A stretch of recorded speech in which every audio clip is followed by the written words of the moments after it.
Yesu asifiwe. Ninakusalimia kwa jina la Yesu Kristo, mwana wa Mungu aliye hai.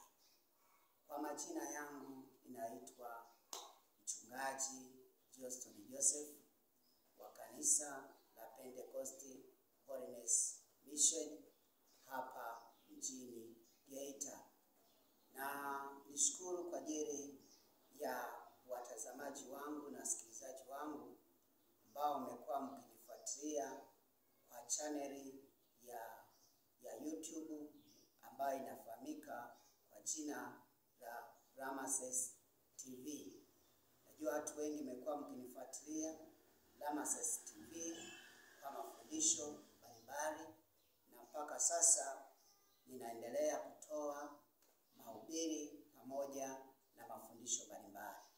Nikukaribishe mwanafamilia ya YouTube pamoja na wanaonifuatilia Facebook na mitandao mingine yote. Niwakaribishe, Mungu awabariki sana. Leo nataka nikufundishe somo moja linalohusu kumtegemea Mungu. Nataka nikueleze kwamba kumtegemea Mungu kuna faida kubwa sana. Unapomtegemea Mungu, Mungu anatenda mambo makubwa katika maisha yako. Kitabu kile cha Nahumu sura ile ya 1 na mstari wa 9, Biblia inasema, mnawaza nini juu ya Bwana? Bwana atakomesha mateso na wala hayatainuka tena mara ya pili. Mpendwa wangu msikilizaji, ninajua yawezekana umekutana na mateso mengi, yawezekana umekutana na shida mbalimbali, hususan magonjwa au migogoro ya kifamilia au matatizo mbalimbali ya kuonewa.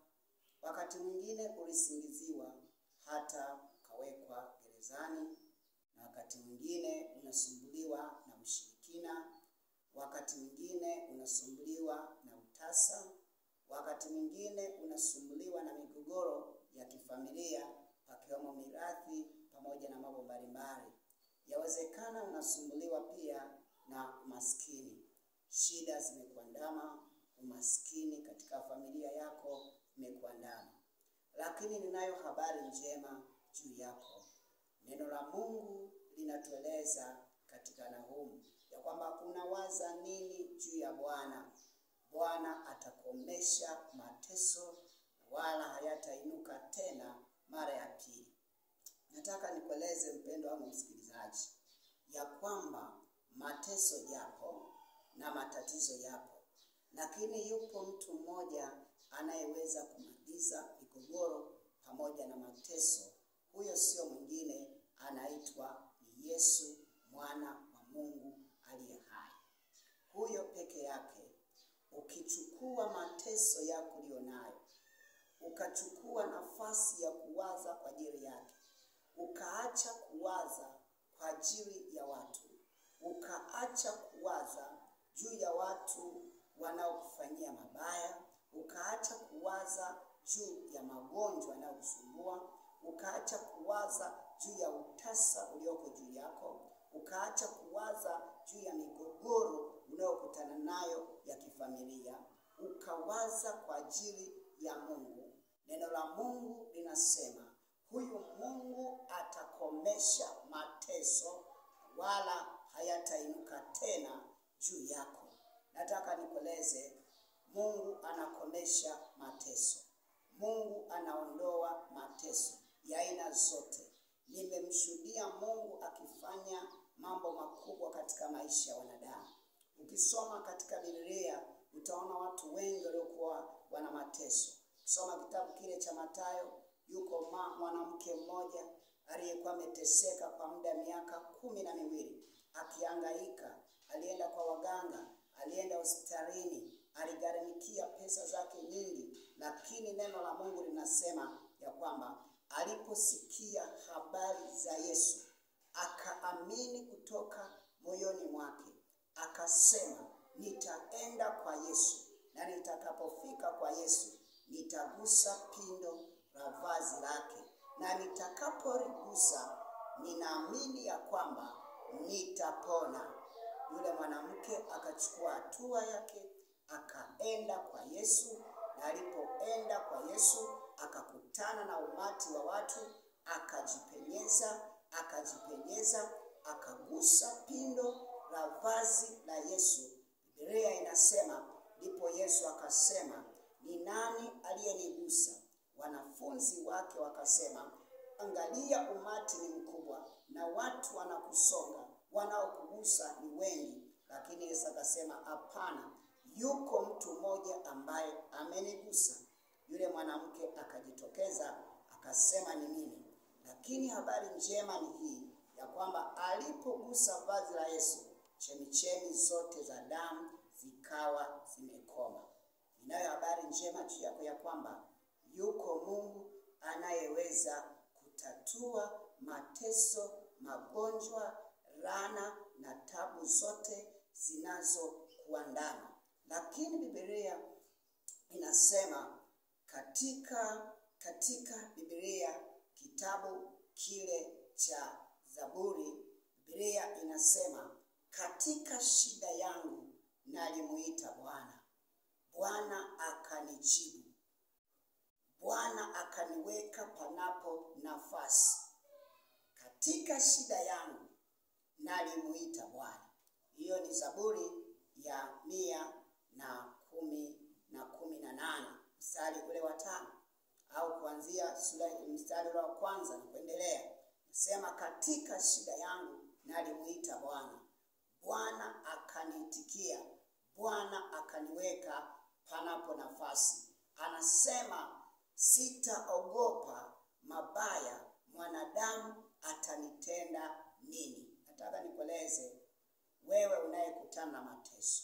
Yawezekana umewaweka wanadamu katika kichwa chako na akili yako. Wakati mwingine unatembea kwa oga pamoja na hofu. Wakati mwingine una hofu juu ya magonjwa, una hofu juu ya kasa, una hofu juu ya ukimwi, una hofu juu ya malaria, una hofu juu ya uvimbe unaokutesa.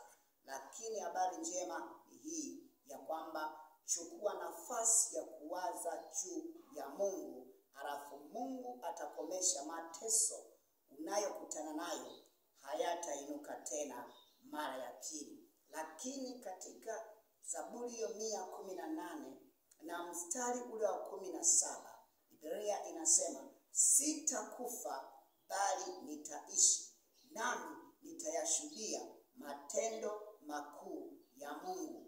Nataka nikueleze kwamba ukiwaza juu ya Mungu hautakufa.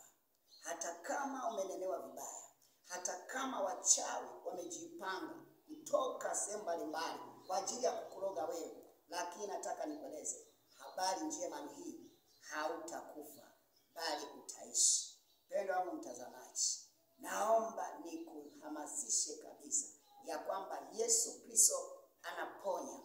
Wala usihangaike, usiende kwa waganga wa kienyeji, wala usichukie wala ambao wanaokuchukia, wala usiogope kwa habari ya watu wanaokunenea mabaya, wala usiogope juu ya watu ambao wanaokufuatilia.